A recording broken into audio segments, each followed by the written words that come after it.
सतगुर तिस का नाम तिस कै संग सिख उधरै नानक हर गुण गाऊं। तिस कै संग सिख उधरै नानक हर गुण गाऊं।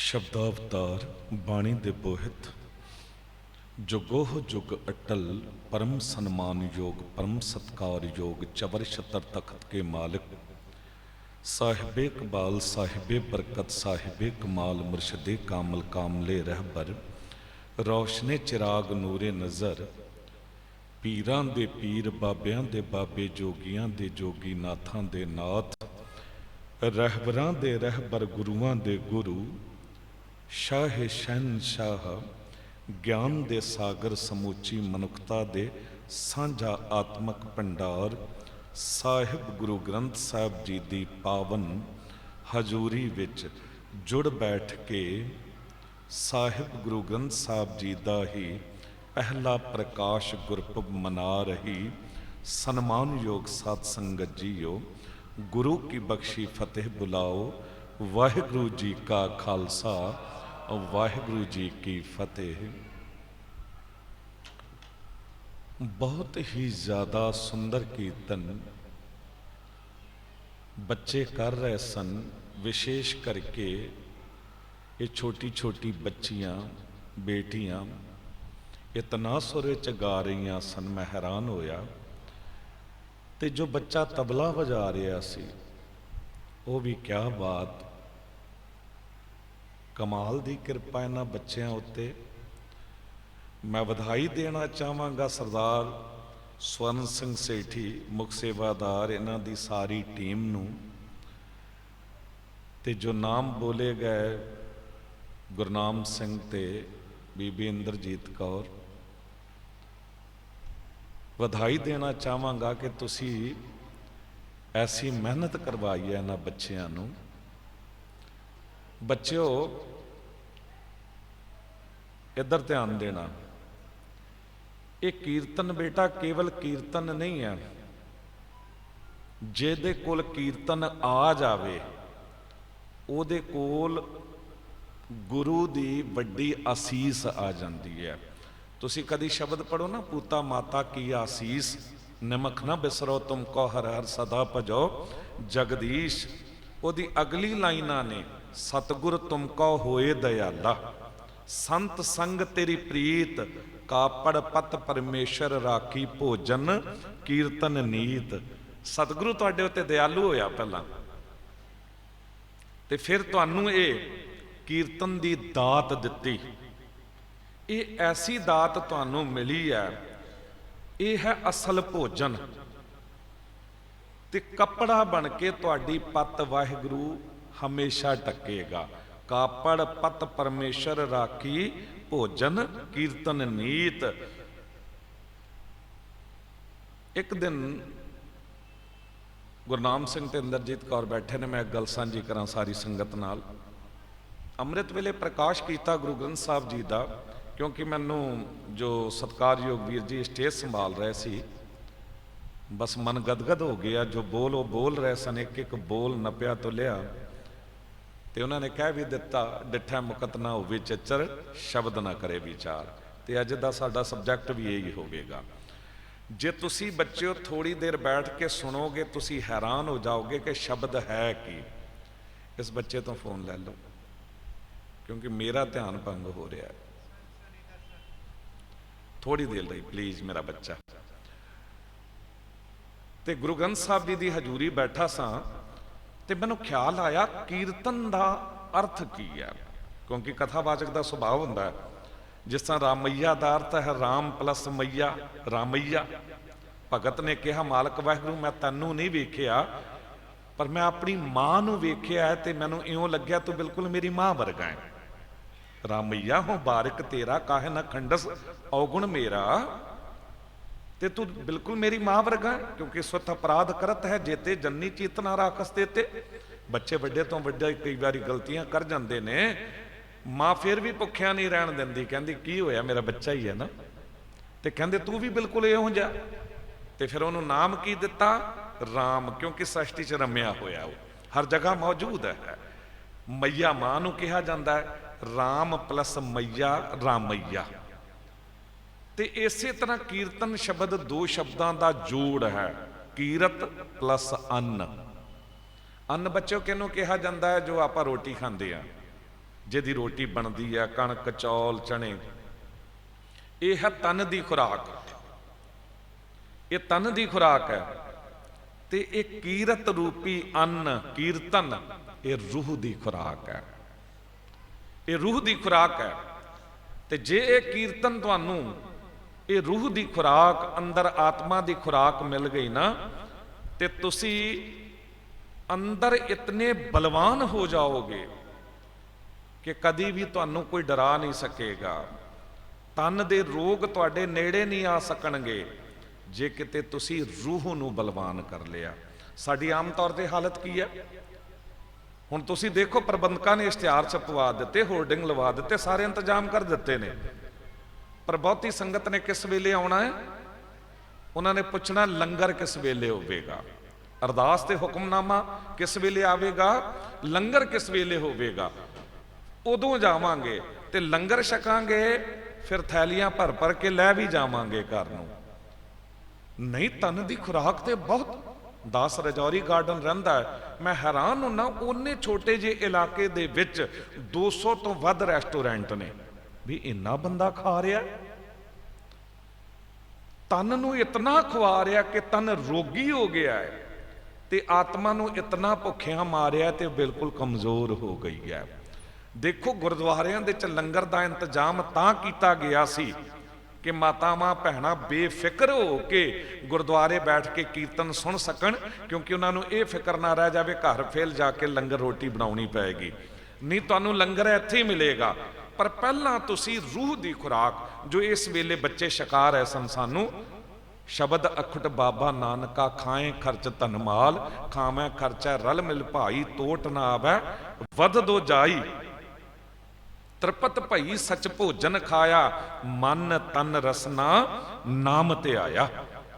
ਇਹ ਭੋਜਨ, ਇਹ ਰੂਹ ਨੂੰ ਵੱਧ ਤੋਂ ਵੱਧ ਛਕਾਉਣਾ ਚਾਹੀਦਾ ਹੈ। ਜੇ 20 ਮਿੰਟ ਬੈਠ ਕੇ ਤੁਸੀਂ ਡਾਈਨਿੰਗ ਟੇਬਲ ਤੇ ਜਾਂ ਕਿਚਨ ਵਿੱਚ ਖਾਣਾ ਖਾਣ ਤੇ ਲਾ ਸਕਦੇ ਹੋ, ਤੇ ਘੱਟੋ ਘੱਟ 20 ਮਿੰਟ ਹੀ ਸਹੀ, ਜਿਸ ਵੀ ਗੁਰਦੁਆਰੇ ਸਵੇਰੇ ਜਾਓ, ਉਥੋਂ ਉਹ ਭੋਜਨ ਸ਼ਬਦ ਦਾ ਛਕ ਕੇ ਆਓ।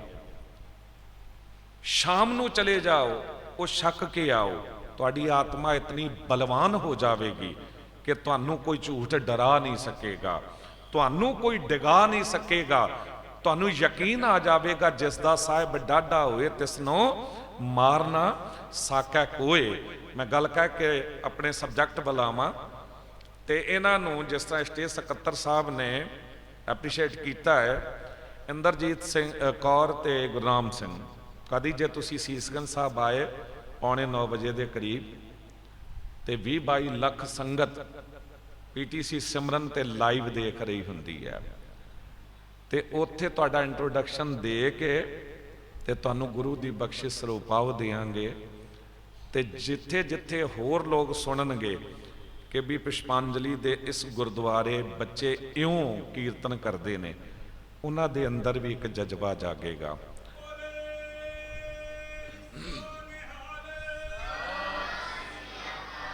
ਸੋ ਜਦ ਵੀ ਤੁਸੀਂ ਆਉਣਾ ਹੈ, ਮੈਨੂੰ ਸ਼ਾਮ ਵੇਲੇ ਇੱਕ ਫੋਨ ਕਰ ਦੇਣਾ, ਕਿਉਂਕਿ ਕਈ ਵਾਰੀ ਮੌਜੂਦ ਨਹੀਂ ਹੁੰਦਾ, ਮੈਂ ਉੱਥੇ ਪ੍ਰੋਗਰਾਮਾਂ ਤੇ ਹੁੰਦਾ।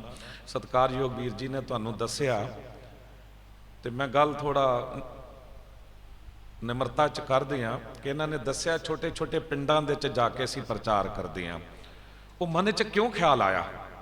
ਕਿਉਂਕਿ ਬੰਗਲਾ ਸਾਹਿਬ ਦਾ ਸਾਈਡ ਗ੍ਰੰਥੀ ਸੀ ਉਦੋਂ, ਤੇ ਜਦ ਕਥਾ ਕਰਦੇ ਸਾਂ ਤੇ ਲਾਈਵ ਨੰਬਰ ਡਿਸਪਲੇ ਹੁੰਦਾ ਸੀ ਉਹਦੇ ਉੱਤੇ, ਤੇ ਮੈਨੂੰ ਛੋਟੇ ਛੋਟੇ ਪਿੰਡਾਂ ਤੋਂ ਯੂਪੀ, ਉੱਤਰਾਖੰਡ, ਰਾਜਸਥਾਨ ਤੋਂ ਫੋਨ ਆ ਜਾਂਦੇ ਸਨ। ਬਜ਼ੁਰਗ ਭੁੱਬਾਂ ਮਾਰ ਕੇ ਰੋ ਪੈਂਦੇ ਸਨ, ਬੇਟੀਆਂ ਤੇ ਮਾਤਾਵਾਂ ਕਾਲ ਕਰਦੀਆਂ ਸਨ ਕਿ ਗਿਆਨੀ ਜੀ, ਅਸੀਂ ਤੇ ਸੁਪਨੇ 'ਚ ਹੀ ਨਹੀਂ ਸੋਚ ਸਕਦੇ ਕਿ ਤੁਸੀਂ ਸਾਡੇ ਪਿੰਡ ਕਥਾ ਕਰਨ ਆਓਗੇ। ਕੋਈ ਦਰਬਾਰ ਸਾਹਿਬ ਦਾ ਰਾਗੀ ਜੱਥਾ ਜਾਂ ਦਿੱਲੀ ਦਾ ਰਾਗੀ ਜੱਥਾ ਕੋਈ ਨਾਮੀ ਆਵੇਗਾ। ਮੈਂ ਕਿਹਾ ਜੀ ਕਿਉਂ ਨਹੀਂ ਆ ਸਕਦੇ? उन्होंने गल बड़ी सच्ची कही। उन्होंने कहा कि असी तुहाडी भेटावां नहीं दे सकते क्योंकि असी गरीब सिख हाँ। मैं सोचा वाकई गल तो ठीक कह रहे हैं, भेटावां तो बहुत ने। जब कलकत्ते बॉम्बे जाओ 51-51 भेटा दरबार साहब के रागियां की लख लख रुपए भेटा होंदी है।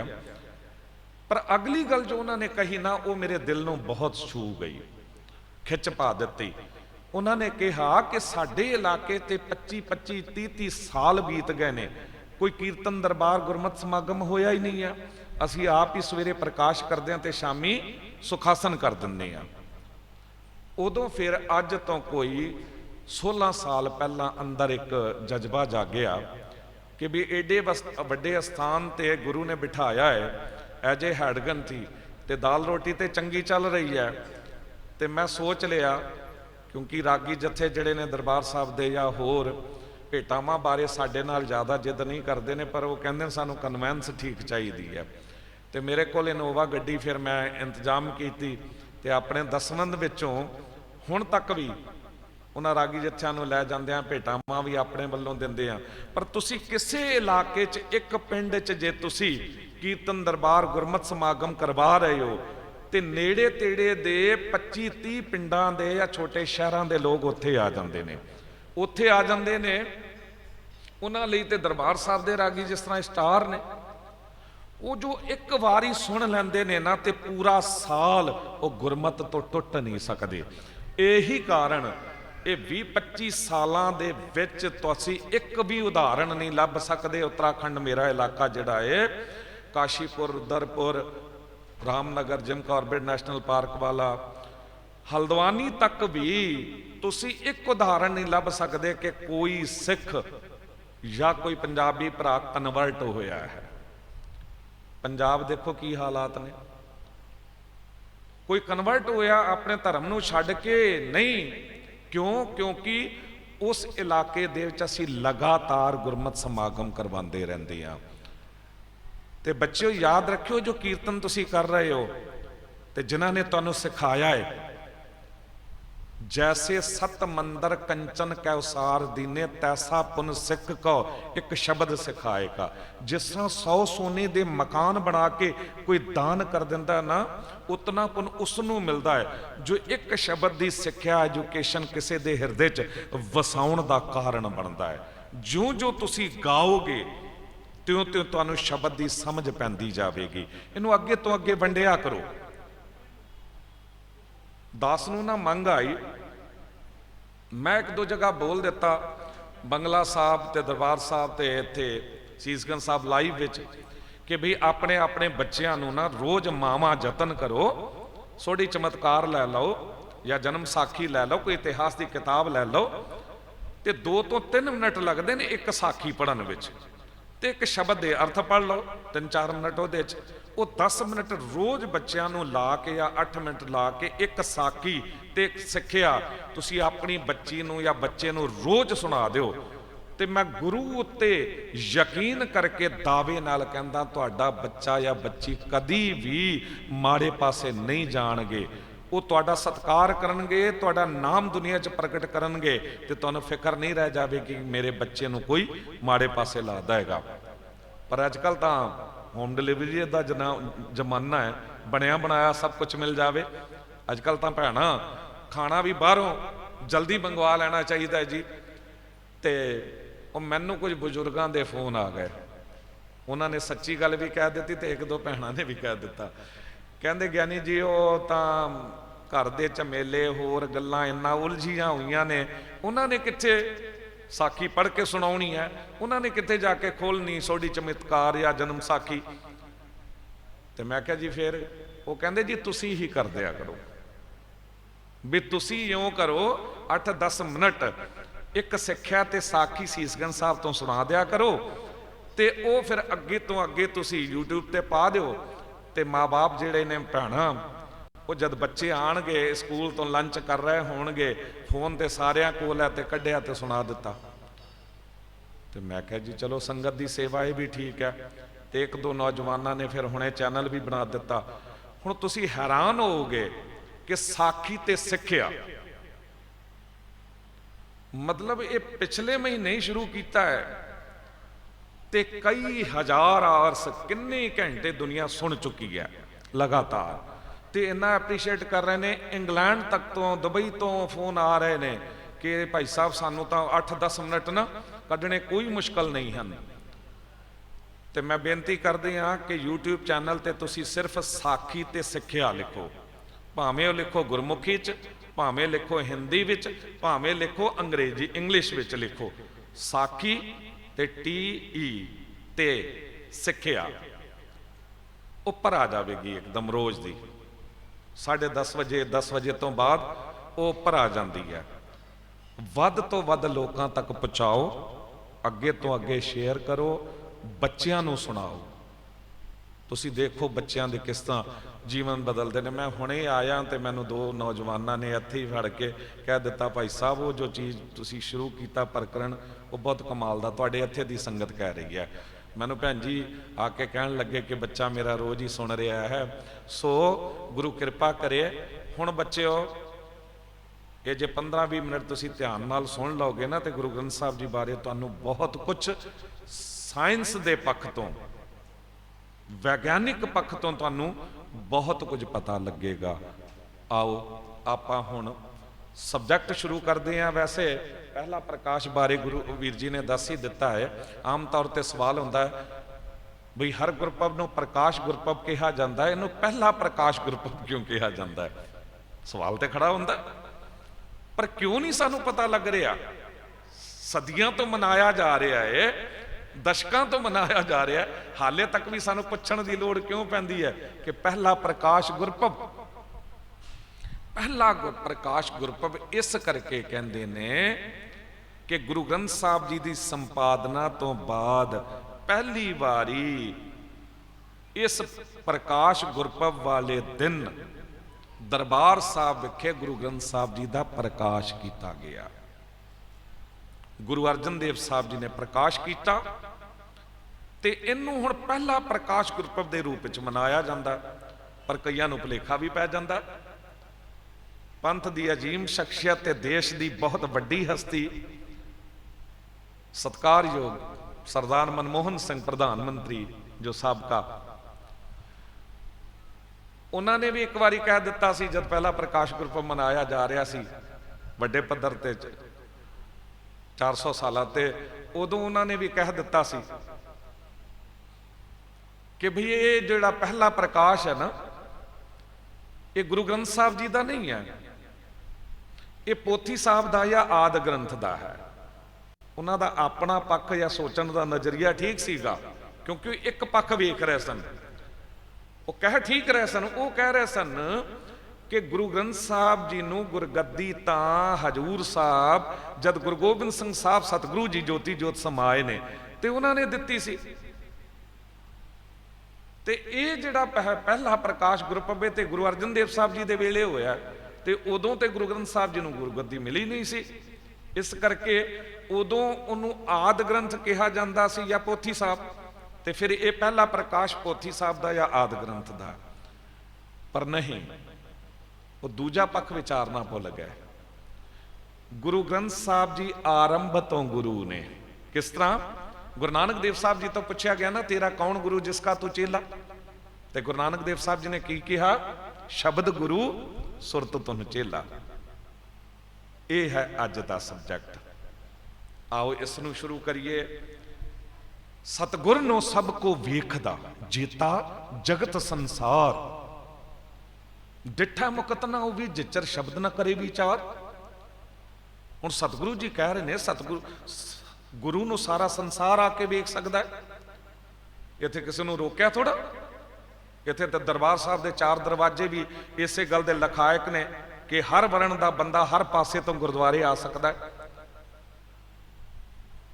ਤੇ ਆ ਕੇ ਦਰਸ਼ਨ ਕਰ ਸਕਦਾ ਹੈ। ਪਰ ਸਾਹਿਬ ਕਹਿੰਦੇ ਕੇਵਲ ਦੇਖ ਲੈਣ ਨਾਲ ਗੱਲ ਨਹੀਂ ਬਣੇਗੀ, ਡਿੱਠਾ ਮੁਕਤ ਨਾ ਹੋਵੇ। ਕੇਵਲ ਵੇਖ ਲੈਣ ਨਾਲ ਜੀਵਨ ਨੂੰ ਸਫਲਤਾ ਨਹੀਂ ਮਿਲੇਗੀ, ਜਿਚਰ ਸ਼ਬਦ ਨਾ ਕਰੇ ਵਿਚਾਰ।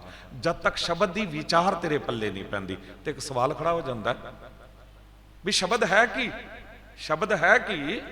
ਵੀ ਮੱਥਾ ਵੀ ਟੇਕਿਆ, ਗੋਲਕ ਚ ਭੇਟਾਵਾਂ ਵੀ ਰੱਖੀਆਂ, ਪੁਸ਼ਾਕੇ ਚੜਾ ਦਿੱਤੇ, 5-5 ਲੱਖ ਦੇ ਬੰਗਲਾ ਸਾਹਿਬ, ਸੀਸਗੰਜ ਸਾਹਿਬ, ਦਰਬਾਰ ਸਾਹਿਬ ਚੜ ਜਾਂਦੇ ਨੇ, ਰਾਤੀ ਚੜ੍ਹੇ ਦੂਜੇ ਦਿਨ ਉਤਰ ਵੀ ਜਾਂਦੇ ਨੇ। 5-5 ਲੱਖ ਦੇ ਪੁਸ਼ਾਕੇ ਚੜਾ ਦਿੱਤੇ, ਸੋਨੇ ਦੀ ਪਾਲਕੀਆਂ ਬਣਵਾ ਦਿੱਤੀਆਂ, ਸੋਨੇ ਦੇ ਚੌਰ ਝੁਲਾ ਦਿੱਤੇ, ਲੰਗਰ ਲਾ ਦਿੱਤੇ, ਸਭ ਕੁਝ ਕੀਤਾ, ਮੱਥਾ ਵੀ ਟੇਕਿਆ, ਪਰ ਜੀਵਨ ਨੂੰ ਸਫਲਤਾ ਤਦ ਤੱਕ ਨਹੀਂ ਜਦ ਤੱਕ ਸ਼ਬਦ ਦੀ ਵਿਚਾਰ ਪੱਲੇ ਨਹੀਂ ਪੈਂਦੀ।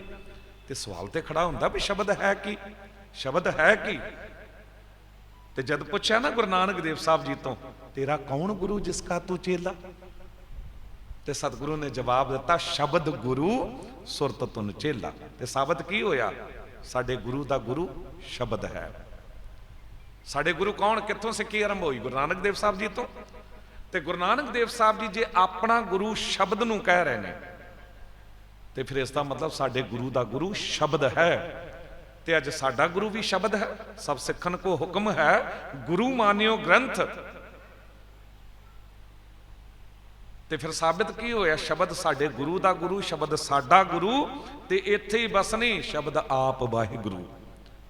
ਕਿਉਂਕਿ ਜਿੱਥੇ ਬਾਣੀ ਗੁਰੂ ਗੁਰੂ ਹੈ, ਬਾਣੀ ਕਿਹਾ ਨਾ, ਉਥੇ ਵੀ ਕਿਹਾ ਵਾਹ ਵਾਹ ਬਾਣੀ ਨਿਰੰਕਾਰ ਹੈ, ਜਿਸ ਜੇ ਵੱਡ ਅਵਰ ਨਾ ਕੋਈ।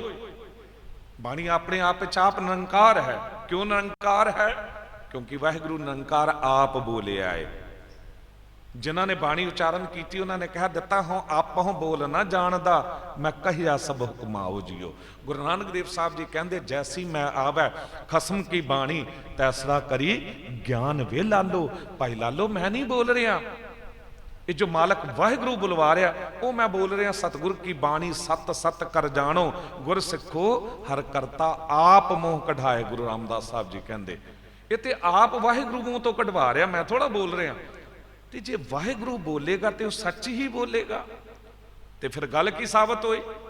ਜੇ ਸ਼ਬਦ ਸਾਡੇ ਗੁਰੂ ਦਾ ਵੀ ਗੁਰੂ ਹੈ, ਗੁਰੂ ਨਾਨਕ ਦਾ ਵੀ ਗੁਰੂ ਹੈ, ਤੇ ਫਿਰ ਤੇ ਆਰੰਭ ਤੋਂ ਗੁਰੂ ਹੈ।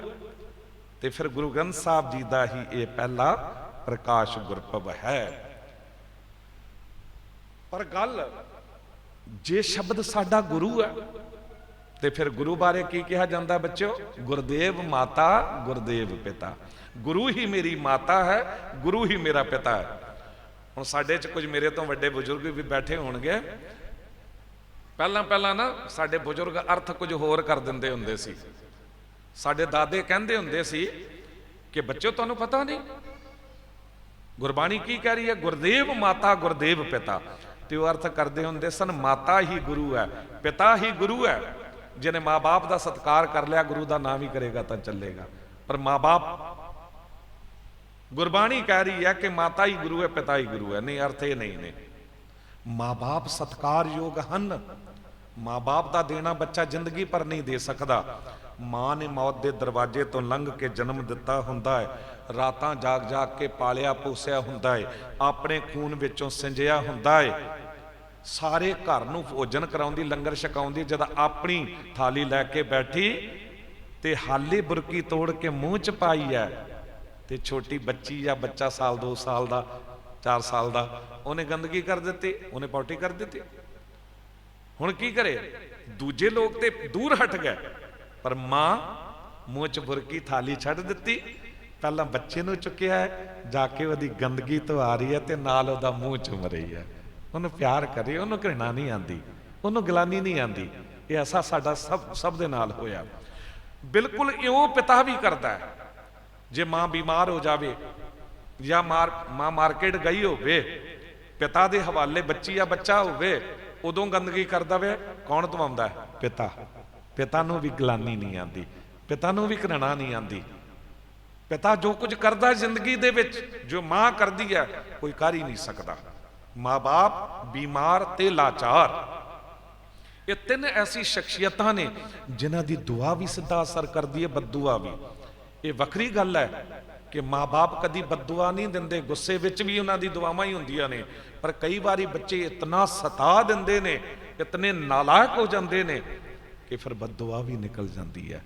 ਫਿਰ ਕੋਈ ਮਾਂ ਕਹਿ ਵੀ ਦਿੰਦੀ ਹੈ, ਇਹਨੂੰ ਜੰਮਦੇ ਹੀ ਮਾਰ ਦਿੰਦੀ ਨਾ, ਤੇ ਅੱਜ ਮੈਨੂੰ ਇਹ ਦਿਨ ਨਾ ਦੇਖਣਾ ਪੈਂਦਾ। ਨਿਊਜ਼ ਚੈਨਲਾਂ ਤੇ ਨਹੀਂ ਦੇਖਿਆ ਕਿ ਜਾਇਦਾਦਾਂ ਜਦ ਨਾਮ ਹੋ ਗਈਆਂ, ਉਸ ਤੋਂ ਬਾਅਦ ਮਾਂ ਨੂੰ ਜਕੜ ਕੇ ਜੰਜੀਰਾਂ ਦੇ ਵਿੱਚ ਪਿਛਲੇ ਕਮਰੇ ਅੰਧੇਰੇ 'ਚ ਸੁੱਟ ਦਿੱਤਾ ਗਿਆ। ਬਿਰਧ ਆਸ਼ਰਮਾਂ 'ਚ ਕਈ ਵਾਰੀ ਸੇਵਾ ਕਰਨ ਜਾਂਦਾ ਹੁੰਦਾ, ਤੇ ਮੈਂ ਹੈਰਾਨ ਹੁੰਦਾ ਵਾਂ ਕਿ ਉੱਥੇ ਗਰੀਬਾਂ ਦੇ ਮਾਂ-ਬਾਪ ਨਹੀਂ ਨੇ, ਅਮੀਰਾਂ ਦੇ ਨੇ, ਜਿਨ੍ਹਾਂ ਨੇ ਜਾਇਦਾਦਾਂ ਬੱਚਿਆਂ ਦੇ ਨਾਮ ਲਿਖ ਦਿੱਤੀਆਂ। ਅੱਜ ਉਹਨਾਂ ਬੱਚਿਆਂ ਕੋਲ ਟਾਈਮ ਨਹੀਂ ਹੈ ਉਹਨਾਂ ਲਈ, ਤੇ ਚਲੋ ਜੀ ਬਿਰਧ ਆਸ਼ਰਮ ਛੱਡਾਓ। ਜੋ ਦਾਸ ਅਰਜ ਕਰਨੀ ਚਾਹ ਰਿਹਾ, ਮਾਂ-ਬਾਪ ਸਤਿਕਾਰਯੋਗ ਹਨ, ਮਾਂ-ਬਾਪ ਦਾ ਦੇਣਾ ਕੋਈ ਨਹੀਂ ਦੇ ਸਕਦਾ, ਪਰ ਫਿਰ ਵੀ ਮਾਂ-ਬਾਪ ਗੁਰੂ ਦੀ ਜਗ੍ਹਾ ਨਹੀਂ ਲੈ ਸਕਦੇ, ਕਿਉਂਕਿ ਮਾਂ-ਬਾਪ ਤੋਂ ਵੀ ਭੁੱਲਾਂ ਹੁੰਦੀਆਂ ਨੇ, ਮਾਂ-ਬਾਪ ਤੋਂ ਵੀ ਗਲਤੀਆਂ ਹੁੰਦੀਆਂ ਨੇ। ਮਾਂ-ਬਾਪ ਗੁਰੂ ਦੀ ਜਗ੍ਹਾ ਨਹੀਂ ਲੈ ਸਕਦੇ, ਪਰ ਗੁਰੂ ਜ਼ਰੂਰ ਮਾਂ-ਬਾਪ ਦੀ ਜਗ੍ਹਾ ਲੈ ਸਕਦਾ ਹੈ। ਗੁਰੂ ਜ਼ਰੂਰ ਮਾਂ-ਬਾਪ ਦੀ ਜਗ੍ਹਾ ਲੈ ਸਕਦਾ ਹੈ। ਇਸ ਕਰਕੇ ਗੁਰੂ ਅਰਜਨ ਦੇਵ ਸਾਹਿਬ ਜੀ ਨੇ ਕਿਹਾ, ਗੁਰਦੇਵ ਮਾਤਾ ਗੁਰਦੇਵ ਪਿਤਾ। ਗੁਰੂ ਹੀ ਮੇਰੀ ਮਾਤਾ ਹੈ, ਗੁਰੂ ਹੀ ਮੇਰਾ ਪਿਤਾ ਹੈ। ਤੇ ਜੇ ਗੁਰੂ ਸਾਡੀ ਮਾਤਾ ਹੈ, ਗੁਰੂ ਸਾਡਾ ਪਿਤਾ ਹੈ, ਤੇ ਅੱਜ ਕੱਲ੍ਹ ਵੇਖਦੇ ਹੋ ਬੱਚੇ ਮਾਂ-ਬਾਪ ਨਾਲ ਕੀ ਕਰਦੇ ਨੇ। ਜਦ ਮਾਂ-ਬਾਪ ਬਹੁਤਾ ਪੜ੍ਹਾ ਲਿਖਾ ਦਿੰਦੇ ਨੇ, ਡਾਕਟਰ ਇੰਜੀਨੀਅਰ ਬਣਾ ਦਿੰਦੇ ਨੇ, ਕਾਰੋਬਾਰ ਦਾ ਮਾਲਕ ਬਣਾ ਦਿੰਦੇ ਨੇ, ਤੇ ਉਹੀ ਬੱਚੇ ਫਿਰ ਮਾਤਾ ਪਿਤਾ ਨੂੰ ਪਤਾ ਕੀ ਕਹਿੰਦੇ ਨੇ ਕਿ ਪਿਤਾ ਜੀ ਮਾਤਾ ਜੀ ਬੈਠੋ ਤੁਸੀਂ ਪਲੰਗ ਉੱਤੇ, ਤੁਹਾਨੂੰ ਖਾਣਾ ਕੱਪੜਾ ਚੰਗਾ ਮਿਲੇਗਾ, ਤੁਹਾਡੇ ਲਈ ਡਰਾਈਵਰ ਕਾਰ ਦਾ ਇੰਤਜ਼ਾਮ ਕਰ ਦਿਆਂਗੇ, ਡਾਕਟਰ ਦਾ ਇੰਤਜ਼ਾਮ ਹੋਵੇਗਾ, ਸਭ ਕੁਝ ਕਰਾਂਗੇ, ਇੱਥੇ ਬਸ ਨਹੀਂ ਮੱਥਾ ਵੀ ਟੇਕਾਂਗੇ, ਤੁਹਾਨੂੰ ਪੈਰੀ ਹੱਥ ਲਾਵਾਂਗੇ, ਪਰ ਬੋਲਿਓ ਕੁਝ ਨਾ, ਬੋਲਿਓ ਕੁਝ ਨਾ, ਕਿਉਂਕਿ ਤੁਹਾਡੇ ਤੋਂ ਜ਼ਿਆਦਾ ਅਸੀਂ ਸਿਆਣੇ ਹੋ ਗਏ ਹਾਂ। ਅੱਜ ਤੇ 13-14 ਸਾਲ ਦਾ ਬੱਚਾ ਮਾਂ ਨੂੰ ਕਹਿ ਦਿੰਦਾ, ਉਹ ਤੇਰੇ ਤੋਂ ਜ਼ਿਆਦਾ ਮੈਨੂੰ ਪਤਾ ਹੈ। ਮਾਂ ਨੂੰ ਕਹਿ ਦਿੰਦਾ ਤੂੰ ਪਾਗਲ ਹੋਈ ਹੈ। ਪਿਤਾ ਜਦ ਥੋੜਾ ਸਮਝਾ ਕੇ ਨਸੀਹਤ ਦੇ ਕੇ ਤੇ ਜਾਂਦਾ ਹੈ, ਤੇ ਕਈ ਵਾਰੀ ਕੋਈ ਬੱਚਾ ਨਾਲਾਇਕ ਇਹ ਵੀ ਕਹਿ ਦਿੰਦਾ ਹੈ ਕਿ ਬੁੱਢਾ ਪਾਗਲ ਹੋਇਆ। ਯਾਦ ਰੱਖਿਓ, ਜੇ ਇਹ ਸੋਚ ਬੱਚਿਆਂ ਦੀ ਬਣ ਜਾਂਦੀ ਹੈ ਨਾ, ਫਿਰ ਪਤਾ ਹੈ ਮਾਂ-ਬਾਪ ਦੇ ਹਿਰਦੇ ਨੂੰ ਚੋਟ ਪਹੁੰਚਦੀ, ਸੱਟ ਵੱਜਦੀ ਹੈ। ਤੇ ਫਿਰ ਮਾਂ-ਬਾਪ ਇੱਥੇ ਤੱਕ ਵੀ ਲਿਖ ਦਿੰਦੇ ਨੇ, ਇਲਾਹਾਬਾਦ ਦਾ ਰਹਿਣ ਵਾਲਾ ਇੱਕ ਜੱਜ ਹੋਇਆ ਹੈ ਜਿਹਦਾ ਨਾਮ ਸੀ ਅਕਬਰ ਇਲਾਹਾਬਾਦੀ, ਤੇ ਜਿਹੜਾ ਜੱਜ ਬਣਿਆ ਹੈ ਉਹਨੇ ਬੜੀ ਕਾਨੂੰਨ ਦੀਆਂ ਕਿਤਾਬਾਂ ਪੜ੍ਹੀਆਂ ਹੋਣਗੀਆਂ, ਪਰ ਜਦ ਬੱਚਿਆਂ ਤੋਂ ਸੱਟ ਵੱਜੀ ਨਾ, ਤੇ ਉਹਨੇ ਪਤਾ ਕੀ ਲਿਖ ਦਿੱਤਾ? ਉਹਨੇ ਲਿਖ ਦਿੱਤਾ, ਹਮ ਜਹਾਂ में ऐसी कुल किताबें काबिले जब्ती समझते हैं कि जिन्हें पढ़ के बच्चे माँ बाप को खपती समझते हैं, कि जिन्हें पढ़ के बच्चे माँ बाप को खपती समझते हैं। ਉਹ ਕਹਿੰਦੇ ਮੇਰੇ ਭਾਣੇ ਦੁਨੀਆ ਦੀ ਸਾਰੀ ਕਿਤਾਬਾਂ ਜ਼ਬਤ ਕਰ ਲੈਣੀਆਂ ਚਾਹੀਦੀਆਂ ਨੇ, ਜੋ ਖਰੀਦ ਕੇ ਵੀ ਮਾਂ-ਬਾਪ ਨੇ ਦਿੱਤੀਆਂ, ਰਾਤਾਂ ਜਾਗ ਜਾਗ ਕੇ ਪਾਲਿਆ ਪੋਸਿਆ, ਆਪਣੇ ਖੂਨ ਵਿੱਚੋਂ ਸਿੰਜਿਆ, ਤੇ ਅੱਜ ਉਹੀ ਬੱਚੇ ਮਾਂ-ਬਾਪ ਨੂੰ ਖਪਤੀ ਜਾਂ ਪਾਗਲ ਕਹਿ ਦੇਣ ਜਿਨ੍ਹਾਂ ਨੇ ਕਿਤਾਬਾਂ ਖਰੀਦ ਕੇ ਦਿੱਤੀਆਂ। ਉਹ ਕਹਿੰਦੇ ਮੇਰੇ ਭਾਣੇ ਕਿਤਾਬਾਂ ਜ਼ਬਤ ਕਰ ਲੈਣੀਆਂ ਚਾਹੀਦੀਆਂ, ਪਰ ਉਹਦੇ ਕਹਿਣ ਉੱਤੇ ਕਿਤਾਬਾਂ ਜ਼ਬਤ ਨਹੀਂ ਹੋਈਆਂ। ਪਰ ਇੱਕ ਗੱਲ ਯਾਦ ਰੱਖਿਓ, ਜੇ ਗੁਰੂ ਗ੍ਰੰਥ ਸਾਹਿਬ ਜੀ ਮੂੰਹ ਮੋੜ ਲੈਣ ਨਾ, ਤੇ ਫਿਰ ਨਾ ਕੋ ਮੂਰਖ ਨਾ ਕੋ ਸਿਆਣਾ, ਵਰਤਾ ਸਭ ਕੇ ਤੇਰਾ ਭਾਣਾ। ਫਿਰ ਹਜ਼ਾਰਾਂ ਦੀ ਲੱਖਾਂ ਦੀ ਕਿਤਾਬਾਂ ਵੀ ਖਰੀਦ ਕੇ ਦੇ ਦਈਏ, ਬੱਚੇ ਪੜ੍ਹ ਨਹੀਂ ਸਕਣਗੇ। ਬੱਚੇ ਉਦੋਂ ਹੀ ਪੜ੍ਹਨਗੇ ਜੇ ਗੁਰੂ ਦੀ ਕਿਰਪਾ ਹੋਵੇ। ਕਿਤੇ ਇਹੀ ਕੁਝ ਅਸੀਂ ਗੁਰੂ ਗ੍ਰੰਥ ਸਾਹਿਬ ਜੀ ਨਾਲ ਵੀ ਤੇ ਨਹੀਂ ਕਰ ਰਹੇ ਜੋ ਅਜੋਕੇ ਸਮੇਂ 'ਚ ਕੁਝ ਬੱਚੇ ਮਾਂ-ਬਾਪ ਨਾਲ ਕਰਦੇ ਨੇ। ਇਹ ਵੀ ਕੁਝ ਬੱਚੇ ਕਰਦੇ ਨੇ ਵੀ ਬੈਠੋ ਪਲੰਗ ਉੱਤੇ, ਤੁਹਾਨੂੰ ਖਾਣਾ ਕੱਪੜਾ ਚੰਗਾ ਮਿਲੇਗਾ, ਡਰਾਈਵਰ ਕਾਰ ਦਾ ਇੰਤਜ਼ਾਮ ਕਰਾਂਗੇ, ਡਾਕਟਰ ਦਾ ਇੰਤਜ਼ਾਮ ਕਰਾਂਗੇ, ਪੈਰੀ ਹੱਥ ਵੀ ਲਾਵਾਂਗੇ, ਪਰ ਬੋਲਿਓ ਕੁਝ ਨਾ। ਜਿਸ ਮਾਂ-ਬਾਪ ਨੇ ਬੋਲਣਾ ਸਿਖਾਇਆ, ਜਿਸ ਮਾਂ-ਬਾਪ ਨੇ ਬੋਲ ਮੂੰਹ 'ਚ ਪਾਏ, ਉਹਨਾਂ ਦੇ ਹੀ ਬੋਲ ਬੰਦ ਕਰ ਦੇਣਾ ਚਾਹੁੰਦੇ ਹੋ, ਉਹਨਾਂ ਦੀ ਜ਼ੁਬਾਨ ਬੰਦ ਕਰ ਦੇਣਾ ਚਾਹੁੰਦੇ ਹੋ। ਜਦ ਬੱਚਾ ਨਾ ਛੋਟਾ ਹੁੰਦਾ, ਸਾਲ 2 ਸਾਲ ਦਾ ਜਾਂ 6 ਮਹੀਨੇ ਦਾ ਬੱਚਾ ਬਹੁਤ ਰੋ ਰਿਹਾ ਹੋਵੇ, ਤੇ ਮਾਂ ਤੜਪ ਨਹੀਂ ਉੱਠਦੀ, ਪਿਤਾ ਤੜਪ ਨਹੀਂ ਉੱਠਦਾ ਵੀ ਕਾਸ਼ ਮੇਰਾ ਬੱਚਾ ਬੋਲਦਾ ਹੁੰਦਾ ਤੇ ਮੈਨੂੰ ਦੱਸ ਦਿੰਦਾ ਕਿ ਇਹਦੇ ਕੰਨ 'ਚ ਦਰਦ ਹੈ, ਪੇਟ 'ਚ ਦਰਦ ਹੈ, ਕਿੱਥੇ ਦਰਦ ਹੈ ਇਹਦੇ। ਤੇ ਫਿਰ ਮਾਂ-ਬਾਪ ਨੂੰ ਬੋਲਣਾ ਸਿਖਾਉਂਦੇ ਨੇ, ਉਹਨੂੰ ਪਾਣੀ, ਉਹਨੂੰ ਰੋਟੀ, ਉਹਨੂੰ ਕੁਝ ਹੋਰ ਕਹਿਣਾ ਸਿਖਾਉਂਦੇ ਨੇ। ਤੇ ਜਿਸ ਮਾਂ-ਬਾਪ ਨੇ ਮੂੰਹ 'ਚ ਬੋਲ ਪਾਏ, ਉਹਨਾਂ ਮਾਂ-ਬਾਪ ਦੀ ਹੀ ਜ਼ੁਬਾਨ ਬੰਦ ਕਰ ਦਈਏ। ਇੱਕ ਗੱਲ ਯਾਦ ਰੱਖਿਓ, ਜੇ ਇੱਕ ਘਰ ਵਿੱਚ ਰਹਿ ਰਹੇ ਹੋ, ਤੁਹਾਡੇ ਬਜ਼ੁਰਗ ਮਾਂ-ਬਾਪ ਪਿਛਲੇ ਕਮਰੇ 'ਚ ਬੈਠੇ ਨੇ, ਤੇ ਤੁਹਾਡੇ ਬੱਚੇ ਵੀ ਨੇ ਉਦੋਂ ਛੋਟੇ-ਛੋਟੇ, ਪਰ ਜਦ ਵੀ ਆਪਣੀ ਜੌਬ ਤੋਂ ਆਓ ਜਾਂ ਦੁਕਾਨ ਕਾਰੋਬਾਰ ਤੋਂ ਆਓ, ਘਰ ਆਉਂਦਿਆਂ ਹੀ ਜੇ ਬੱਚੇ ਚਾਹ ਵਿੱਚ ਦੌੜ ਕੇ ਪਿਤਾ ਨੂੰ ਮਿਲਣਾ ਹੁੰਦੇ ਨੇ ਨਾ, ਤੇ ਬੱਚਿਆਂ ਨੂੰ ਹੱਥ 'ਚ ਫੜ ਲਓ, ਦੋਨਾਂ ਨੂੰ ਪਿਆਰ ਦੇ ਕੇ तो सब तो पहला जाओ अपने माँ बाप को, माँ बाप का हथ फड़ो, बैठ के 5 मिनट 10 मिनट गल करो, सारा दिन किस तरह बीतिया उन्होंने पुछो।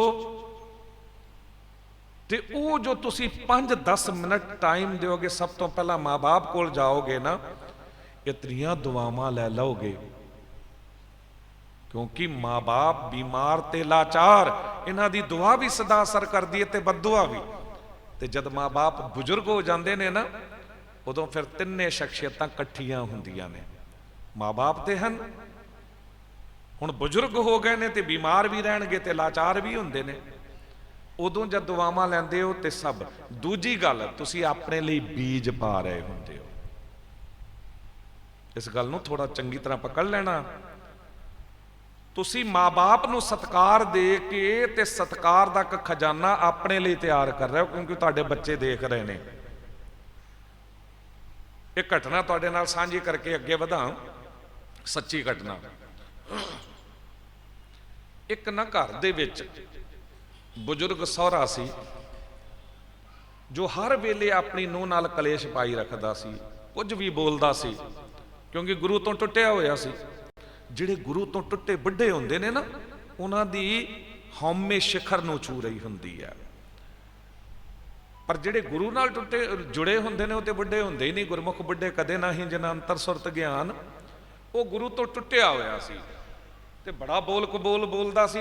वो दुखी सी, उन्हें अपने पति नूं कहा कि या तो इसनूं रख ले या मैनूं रख लै, इनू रखेगा मैं चली जावांगी। वो क्या, दुखी तो मैं भी बहुत हाँ, पर समाज बरादरी का डर है, की करा। ते पत्नी ने एक तरीका दसिया, करना की है, इनू पिठ उत्ते घुमाण दे बहाने चुको, सामने दरिया है, अध विच कार जाके डोब दिओ, असीं कहांगे पानी उत्ते किसदा जोर है। वो कहंदा ये तो बिल्कुल ठीक गल कही है तू। उन्हें की कीता, दूजे दिन बहाने नाल पिता नूं चुक लिया पिठ उत्ते ते क्या घुमा फिरा लियांदा। अध विचकार जाके जद डोबण लगा ना, पिता ने आवाज मारी, पुत्तर रुक जा, इत्थे ना डोब, एक कदम अगे वध के डोब।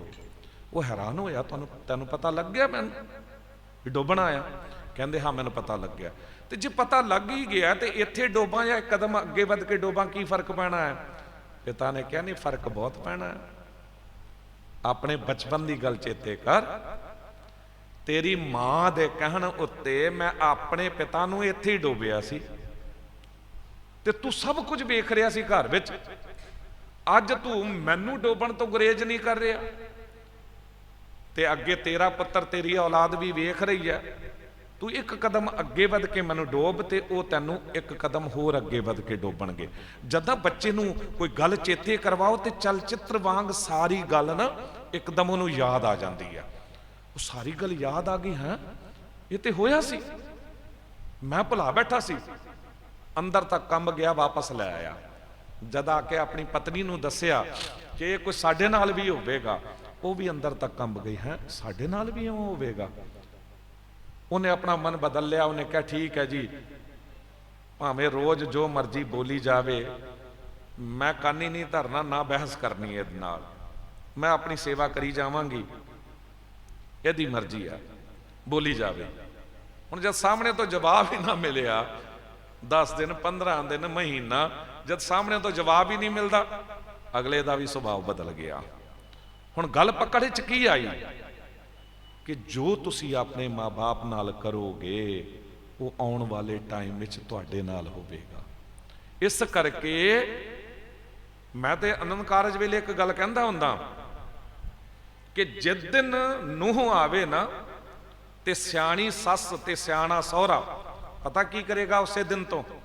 उस दिन तो ये कदी नहीं कहेगा मेरा पुत्र नहीं, मेरी बेटी, तुहाडा पुत्र किते भी नहीं जाता। गल ही उदों बिगड़दी है जद सस ते सहुरा कहंदा मेरा पुत्र है, ते बाहरों आई है ते वो लै ही जाती है उन्होंने, या घरों ही कढ़ दिंदी है। दूजी गल, नूहां नूं ते सस नूं हमेशा सोचना चाहिए सी कि जो मेरी सस मेरे नाल करदी सी, मैनू चंगा नहीं सी लगदा, ते ओही कुछ मैं बदला लैण दे तौर ते अपनी नूह नाल करांगी, ते वो किहड़ा चंगा लगेगा। ਨੂੰਹਾਂ ਨੂੰ ਕੀ ਕਰਨਾ ਚਾਹੀਦਾ ਹੈ? ਤੁਸੀਂ ਦੇਖੋ, ਜਦ ਤੱਕ 7 ਫੇਰੇ ਨਾ 4 ਫੇਰੇ ਨਾ ਆ ਜਾਣ ਨਾ, ਤਦ ਤੱਕ ਕੋਈ ਵੀ ਪਤਨੀ ਇਹ ਨਹੀਂ ਕਹਿ ਸਕਦੀ ਕਿ ਮੇਰਾ ਪਤੀ ਦਾ ਘਰ ਮੇਰਾ, ਬੈਂਕ ਬੈਲੈਂਸ ਮੇਰਾ, ਫੈਕਟਰੀ ਮੇਰੀ ਹੈ, ਜੋ ਕੁਝ ਥੋੜਾ ਜਾਂ ਵੱਧ ਨਹੀਂ ਕਹਿ ਸਕਦੀ। ਪਰ ਜਿਉਂ ਹੀ ਫੇਰੇ ਆਉਂਦੇ ਨੇ ਉਹਨੂੰ ਅਧਿਕਾਰ ਮਿਲ ਜਾਂਦਾ। ਰਿਸ਼ਤਾ ਇਤਨਾ ਪਿਆਰਾ ਹੈ, ਉਹ ਕਹਿੰਦੀ ਮੇਰਾ ਪਤੀ, ਮੇਰਾ ਘਰ, ਪਤੀ ਦਾ ਘਰ ਮੇਰਾ ਘਰ, ਪਤੀ ਦਾ ਬੈਂਕ ਬੈਲੈਂਸ ਮੇਰਾ, ਪਤੀ ਦੀ ਫੈਕਟਰੀ ਮੇਰੀ, ਸਭ ਕੁਝ ਮੇਰੀ। ਪਰ ਜਦ ਮਾਂ-ਬਾਪ ਦੀ ਗੱਲ ਆਉਂਦੀ ਹੈ ਪਤੀ ਦੇ, ਉਦੋਂ ਕਹਿੰਦੀ ਹੈ ਸੱਸ ਤੇ ਸਹੁਰਾ ਨਹੀਂ। ਉਦੋਂ ਵੀ ਇਹ ਕਹਿਣਾ ਚਾਹੀਦਾ ਹੈ ਕਿ ਪਤੀ ਦੀ ਮਾਂ ਮੇਰੀ ਮਾਂ, ਪਤੀ ਦਾ ਪਿਤਾ ਮੇਰਾ ਪਿਤਾ। ਸਾਹਮਣੇ ਤੋਂ ਮਾਂ-ਬਾਪ ਮਿਲ ਜਾਣਗੇ, ਇਧਰੋਂ ਬੇਟੀ ਮਿਲ ਜਾਵੇਗੀ, ਕੋਈ ਝਗੜਾ ਹੀ ਨਹੀਂ ਰਹਿ ਜਾਵੇਗਾ। ਤੇ ਪਤੀ ਲਈ ਪਤਨੀ ਦੇ ਮਾਂ-ਬਾਪ ਉਹ ਮਾਂ-ਬਾਪ ਵਾਂਗ ਹੋ ਜਾਣਗੇ। ਪਰ ਜਦ ਇਹ ਸਤਿਕਾਰ ਦੀ ਦੀਵਾਰ ਟੁੱਟਦੀ ਹੈ ਨਾ, ਤੇ ਪਤਾ ਕੀ ਹਾਲ ਹੁੰਦਾ? ਇਹੀ ਹਾਲ ਹੁੰਦਾ ਹੈ ਕਿ ਬੰਦਾ ਪਿਤਾ ਦੀ ਜਾਇਦਾਦ ਜੋ ਕਰੋੜਾਂ ਦੀ ਹੈ ਜਾਂ ਲੱਖਾਂ ਦੀ ਹੈ, ਉਹਦੇ ਵਿੱਚੋਂ ਹੀ, ਉਹਦੇ ਮਕਾਨ ਵਿੱਚ ਹੀ, ਪਿਤਾ ਦੇ ਮਕਾਨ ਵਿੱਚ ਹੀ ਰੱਖਿਆ ਹੋਇਆ, ਤੇ ਕਹਿ ਦਿੰਦਾ ਮੈਂ ਸਾਰੀ ਸਹੂਲਤਾਂ ਦੇਵਾਂਗਾ, ਪਰ ਬੋਲਿਓ ਕੁਝ ਨਾ। ਕਿਤੇ ਇਹੀ ਕੁਝ ਅਸੀਂ ਗੁਰੂ ਗ੍ਰੰਥ ਸਾਹਿਬ ਜੀ ਨਾਲ ਵੀ ਤੇ ਨਹੀਂ ਕਰ ਰਹੇ? ਪਹਿਲਾ ਪ੍ਰਕਾਸ਼ ਗੁਰਪੁਰਬ ਮਨਾ ਰਹੇ ਹਾਂ, ਕਿਉਂਕਿ ਗੁਰਦੇਵ ਮਾਤਾ, ਗੁਰਦੇਵ ਪਿਤਾ। ਕਿਤੇ ਅਸੀਂ ਗੁਰੂ ਗ੍ਰੰਥ ਸਾਹਿਬ ਜੀ ਨੂੰ ਵੀ ਤੇ ਇਹੀ ਨਹੀਂ ਕਹਿ ਰਹੇ, ਬੋਲ ਕੇ ਭਾਵੇਂ ਨਾ ਕਹਿ ਰਹੇ ਹੋਈ ਹੈ, ਤੇ ਕਰ ਰਹੇ ਹਾਂ ਵੀ ਸਤਿਗੁਰੂ ਮੱਥਾ ਵੀ ਟੇਕਾਂਗੇ, ਗੋਲਕ ਚ ਭੇਟਾ ਵੀ ਪਾਵਾਂਗੇ, ਸੋਨੇ ਦੀ ਪਾਲਕੀ ਬਣਵਾ ਦੇਾਂਗੇ, ਸੋਨੇ ਦੇ ਚੌਰ ਝੁਲਾ ਦੇਾਂਗੇ, ਪੁਸ਼ਾਕੇ 5-5 ਲੱਖ ਦੇ ਚੜਾ ਦੇਾਂਗੇ, ਲੰਗਰ ਲਾ ਦੇਾਂਗੇ, ਪਰ ਬੋਲਿਓ ਕੁਝ ਨਾ, ਬੋਲਿਓ ਕੁਝ ਨਾ, ਕਿਉਂਕਿ ਤੁਹਾਡੇ ਤੋਂ ਜ਼ਿਆਦਾ ਅਸੀਂ ਸਿਆਣੇ ਹੋ ਗਏ ਆ। ਬੰਦਾ ਇਹ ਕਰਨਾ ਨਹੀਂ ਚਾਹ ਰਿਹਾ ਬਈ ਬਾਣੀ ਨੂੰ ਕੀਰਤਨ ਦੇ ਰੂਪ ਵਿੱਚ ਸੁਣ ਲਿਆ, ਨਿਤਨੇਮ ਦੇ ਰੂਪ ਵਿੱਚ ਪੜ੍ਹ ਲਿਆ, ਪਰ ਕਥਾ ਦੇ ਰੂਪ ਵਿੱਚ ਵਿਚਾਰਾਂ ਨਾ।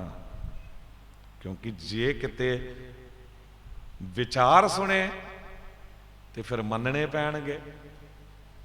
ਇਸ ਕਰਕੇ ਤਰੀਕਾ ਵਰਤੋ, ਜ਼ੁਬਾਨ ਹੀ ਬੰਦ ਕਰ ਦਿਓ, ਪੁਸ਼ਾਕੇ ਚੜਾ ਦਿਓ, ਸੋਨੇ ਦੀ ਪਾਲਕੀਆਂ ਬਣਵਾ ਦਿਓ, ਸਭ ਕੁਝ ਕਰ ਦਿਓ, ਪਰ ਬੋਲਣ ਦਾ ਮੌਕਾ ਨਾ ਦਿਓ ਗੁਰੂ ਨੂੰ।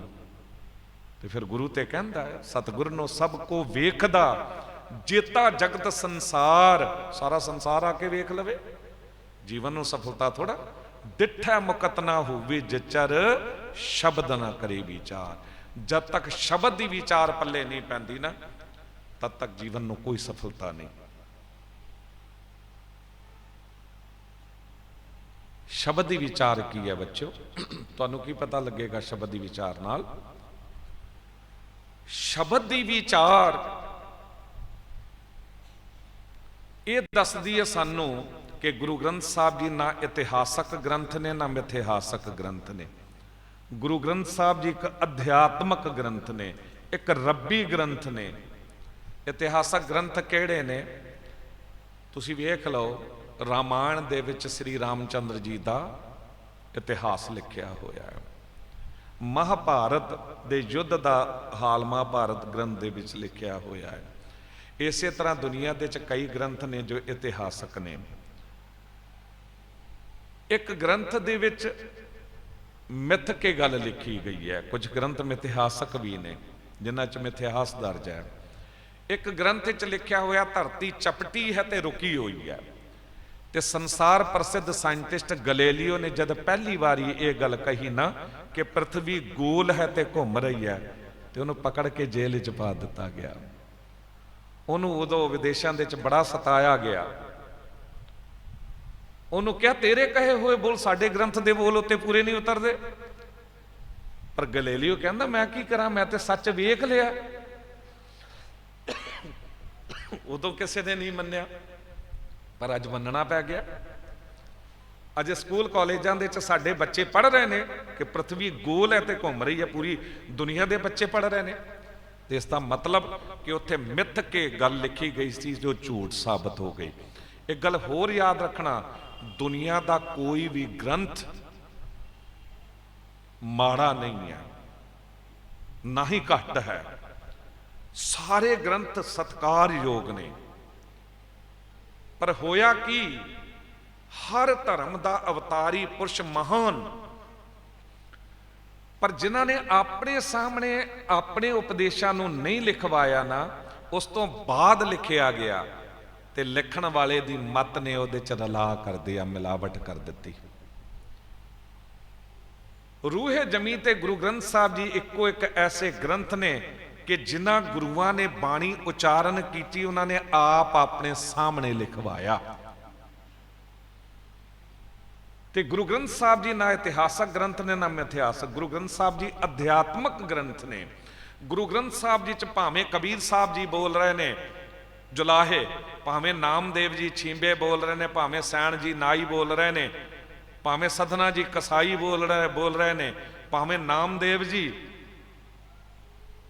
छींबे बोल रहे ने, भावें बाबा रविदास जी चमार बोल रहे ने, पर सारियां दे विचों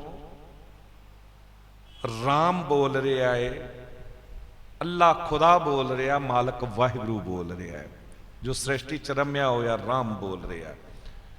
क्यों बोल रहा है? क्योंकि गुरु ग्रंथ साहब जी च ओही कुछ दर्ज है जो केवल सच है। सतगुर की बाणी सत सत कर जानो, गुर सिखो हर करता आप मुंह कढ़ाए। ये पता किस तरह होया? गुरु नानक देव साहब जी ने बाणी इकट्ठी की ते जो उचारण की, जो वाहिगुरू वालों बाणी आई, उन्होंने भी अपने को उतार लिया, संभाल लिया।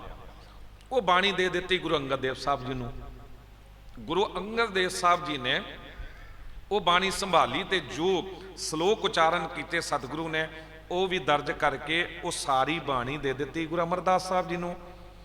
गुरु अमरदास साहब जी तो बाणी आई गुरु रामदास साहब जी को, गुरु रामदास साहब जी तो सारी बाणी गुरु अर्जन देव साहब जी को आ गई। हुण उदों काफ़ी लोग मिलावट भी करना चाह रहे सी, पृथ्वी चंद का बच्चा मेहरवान आदिक होर लोग वो चाहते सन नानक नाम विच पा के भी साडी बाणी भी दर्ज हो जाए। कई बार तुसी ट्रकों उत्ते लिखिया पढ़ते हो, नाम खुमारी नानका चढ़ी रहे दिन रात। नानका नाम आण नाल छोटे होंदे बचपन में सानू भी लगता सी कि गुरबाणी है, पर गुरबाणी नहीं है। वो धोखे नाल नानक नाम उत्थे पाया गया। जिस तरह आम तौर पर कई जगह भुलेखे च प्रचारक भी बोल जाते हैं,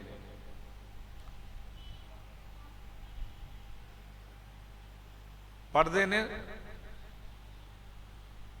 कह देंगे ने नानक दुखिया सब संसार, सो सुखिया जिस नाम आधार।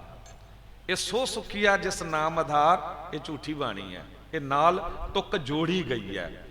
असल बाणी रामकली राग दे च की है गुरु नानक देव साहब जी दी, बाली रोवै नाहे पतार, नानक दुखिया सब संसार। ये है बाणी। ते उदों मिलावट हो रही सी ते गुरु अर्जन देव साहब सतगुरु जी ने पता की कीता, भाई गुरदास साहब जी ने चुनिया इस गल लई कि भाई गुरदास साहब जी ने गुरुआं दी संगत माणी है ते उन्होंने पूरी सूझ है। उन्होंने कहा कि बाणी का उतारा गुरु ग्रंथ साहब जी च तुसी करना है। एक गल का ख्याल रखना कि कोई भी झूठी बाणी दर्ज ना हो सके। भाई गुरदास साहब जी बाणी का उतारा कर रहे ने, गुरु ग्रंथ साहब जी लिख रहे हैं, तो जिथे भी कोई रला आ जाता है उन्होंने वख कर देंगे ने, सच्ची बाणी दर्ज कर लेंगे ने। गुरु अर्जन देव साहब जी रोज आके शामां वेले वेखते हैं। एक दिन सतगुरु इतना प्रसन्न होए कि भाई गुरदास साहब जी ने कह दिता, पुछ लिया कि भाई साहब जी तुहानू पता किस तरह लगता है कि बाणी सच्ची है झूठी है? तुहानू किस तरह पता लगता है कि ये वाहिगुरू बोलिया है, वो दर्ज कर लेंदे हो? तो भाई गुरदास साहब जी हाथ जोड़ के खड़े हो गए तो कहा, सतगुरु जी तुसी वेखदे हो दुनियावी घरां दे च कोई फंक्शन कोई प्रोग्राम रखे जाते हैं, कोई ब्याह शादी का वेला है तो कई 100 बंदे आए होंदे ने, सद्दा पत्तर दे के बुलाया हुंदा, कई 100 बंदे आए होंदे ने, वो सारे बोल रहे होंदे ने, पर घर दी मालकन जो है ना वो कई 100 बंदियां दी बोली या हजारां बंदियां दी बोली किसी दे आवाज़ उत्ते कन्न नहीं धरदी, पर हजारां आवाज़ां विचों जद ओदा पति बोलदा है ना, वो दूर बैठी उस आवाज़ नूं पछाण लैंदी है। बिल्कुल इउं ਹਜ਼ਾਰਾਂ ਝੂਠੀਆਂ ਆਵਾਜ਼ਾਂ ਵਿੱਚੋਂ ਜਦ ਮੇਰਾ ਪਤੀ ਵਾਹਿਗੁਰੂ ਬੋਲਦਾ ਹੈ ਨਾ, ਉਹ ਮੈਨੂੰ ਪਤਾ ਲੱਗ ਜਾਂਦਾ ਹੈ। ਗੁਰੂ ਅਰਜਨ ਦੇਵ ਸਾਹਿਬ ਜੀ ਨੇ ਘੁੱਟ ਛਾਤੀ ਨਾਲ ਲਾ ਕੇ ਕਿਹਾ, ਭਾਈ ਗੁਰਦਾਸ ਸਾਹਿਬ ਜੀ, ਤੁਸੀਂ ਤੇ ਗੁਰੂ ਗ੍ਰੰਥ ਸਾਹਿਬ ਜੀ ਦੀ ਕੁੰਜੀ ਹੋ। ਜੋ ਤੁਹਾਡੀ ਬਾਣੀ ਨੂੰ ਪੜ੍ਹ ਲਏਗਾ, ਉਹਨੂੰ ਹੋਰ ਸੌਖੇ ਤਰੀਕੇ ਨਾਲ ਗੁਰਬਾਣੀ ਦੀ ਸਮਝ ਆ ਜਾਵੇਗੀ। ਹੁਣ 2-4 ਮਿੰਟ ਵਿਗਿਆਨਿਕ ਪੱਖ ਤੋਂ ਬੋਲ ਕੇ ਤੇ ਸਮਾਪਤੀ ਕਰਾਂ। ਬਾਣੀ ਸੱਚ ਹੈ। ਗੁਰੂ ਗ੍ਰੰਥ ਸਾਹਿਬ ਜੀ ਦੀ ਬਾਣੀ ਨੂੰ ਸਾਇੰਸ ਰਿਪੀਟ ਤੇ ਕਰਦੀ ਹੈ, ਖੰਡਨ ਨਹੀਂ ਕਰਦੀ। ਜੇ ਗੁਰੂ ਨਾਨਕ ਦੇਵ ਸਾਹਿਬ ਜੀ ਨੇ ਸਦੀਆਂ ਪਹਿਲਾਂ ਕਿਹਾ, 550 ਸਾਲ ਪਹਿਲਾਂ ਕਿਹਾ ਨਾ, ਮੈਂ ਰੂਬੰਦੀ ਸਭ ਜਗ ਰੁੰਨਾ ਰੁੰਨਣੇ ਬਣੋ ਪੰਕੇਰੂ, ਵਣ ਵੀ ਰੋਂਦੇ ਨੇ। ਅਸੀਂ ਤਾਂ ਕਦੀ ਵੀ ਨਹੀਂ ਪੇੜ ਪੌਦਿਆਂ ਨੂੰ, ਦਰਖਤਾਂ ਨੂੰ ਰੋਂਦਿਆਂ ਵੇਖਿਆ। ਪਰ ਜਗਦੀਸ਼ ਚੰਦਰ ਬੋਸ ਇਸੇ ਦੇਸ਼ ਦੇ ਸਾਇੰਟਿਸਟ ਨੇ ਇਸ ਗੱਲ ਨੂੰ ਸਾਬਿਤ ਕੀਤਾ ਕਿ ਪੇੜ ਪੌਦਿਆਂ ਵਿੱਚ ਵੀ ਜੀਵਨ ਹੁੰਦਾ ਹੈ, ਤੇ ਜੇ ਜੀਵਨ ਹੁੰਦਾ ਤੇ ਜੀਵਨ ਦੇ ਚ ਹਾਸਾ ਰੋਣਾ ਸਭ ਕੁਝ ਹੋਵੇਗਾ। ਇਸ ਦਾ ਮਤਲਬ ਕਿ 550 ਸਾਲ ਪਹਿਲਾਂ ਜੋ ਗੁਰੂ ਨਾਨਕ ਦੇਵ ਸਾਹਿਬ ਜੀ ਨੇ ਗੱਲ ਕਹੀ, ਉਹਨੂੰ ਅੱਜ ਰਿਪੀਟ ਕਰ ਰਹੀ ਹੈ ਸਾਇੰਸ। ਅਮਰੀਕਾ ਦੇ ਸਾਇੰਟਿਸਟਾਂ ਨੇ ਤੇ ਪੇੜ ਪੌਦਿਆਂ ਦਾ ਰੌਣਾ ਰਿਕਾਰਡ ਕਰਕੇ ਦੁਨੀਆ ਨੂੰ ਸੁਣਾ ਦਿੱਤਾ, ਮਸ਼ੀਨਾਂ ਯੰਤਰਾਂ ਰਾਹੀਂ। ਤੇ ਉਹਨਾਂ ਨੇ ਕਿਹਾ ਸਾਇੰਸ ਦੀ ਜ਼ੁਬਾਨ ਵਿੱਚ ਕਿ ਬੰਦੇ ਦੇ ਸੁਣਨ ਦੀ ਸ਼ਕਤੀ ਕੇਵਲ 20 ਕਿਲੋ ਹਰਟ ਦੀ ਦੂਰੀ ਤੱਕ ਹੈ, ਪਰ ਪੇੜ ਪੌਦਿਆਂ ਦਾ ਰੋਣਾ 50 ਤੋਂ ਲੈ ਕੇ 500 ਕਿਲੋ ਹਰਟ ਦੀ ਦੂਰੀ ਤੱਕ ਹੁੰਦਾ ਹੈ। ਇਸ ਕਰਕੇ ਬੰਦੇ ਦੇ ਸੁਣਨ ਦੀ ਸ਼ਕਤੀ ਘੱਟ ਹੋਣ ਕਰਕੇ ਨਹੀਂ ਸੁਣ ਪਾਉਂਦਾ, ਪਰ ਜਦ ਪੇੜ ਪੌਦਿਆਂ ਨੂੰ ਕੱਟਿਆ ਵੱਢਿਆ ਜਾਂਦਾ ਹੈ ਜਾਂ ਪਾਣੀ ਖੁਣੋਂ ਸੁੱਕਦੇ ਨੇ ਤੇ ਉਹ ਵੀ ਰੋਂਦੇ ਨੇ, ਉਹਨਾਂ ਨੂੰ ਵੀ ਦੁੱਖ ਹੁੰਦਾ ਹੈ। ਗੱਲ ਸਾਬਤ ਹੋ ਗਈ ਕਿ ਸੱਚ ਕਿਹਾ ਗੁਰੂ ਨਾਨਕ ਦੇਵ ਸਾਹਿਬ ਜੀ ਨੇ। ਗੁਰੂ ਨਾਨਕ ਦੇਵ ਸਾਹਿਬ ਜੀ ਨੇ ਕਿਹਾ ਲੱਖ ਆਗਾਸ ਲੱਖ ਪਾਤਾਲ, ਅੱਜ ਸਾਇੰਸ ਮੰਨ ਰਹੀ ਹੈ। ਗੁਰੂ ਨਾਨਕ ਦੇਵ ਸਾਹਿਬ ਜੀ ਨੇ ਕਿਹਾ ਧਰਤੀ ਹੋਰ ਪਰੈ ਹੋਰ ਹੋਰ, ਤਿਸ ਤੇ ਭਾਰਤ ਲੈ ਕੌਣ ਜੋਰ। ਹੁਣ ਸਾਇੰਸ ਨੇ ਮੰਨ ਲਿਆ ਕਿ ਧਰਤੀਆਂ ਵੀ ਬਹੁਤ ਨੇ, ਕਈ ਜਗ੍ਹਾ ਜੀਵਨ ਹੈ।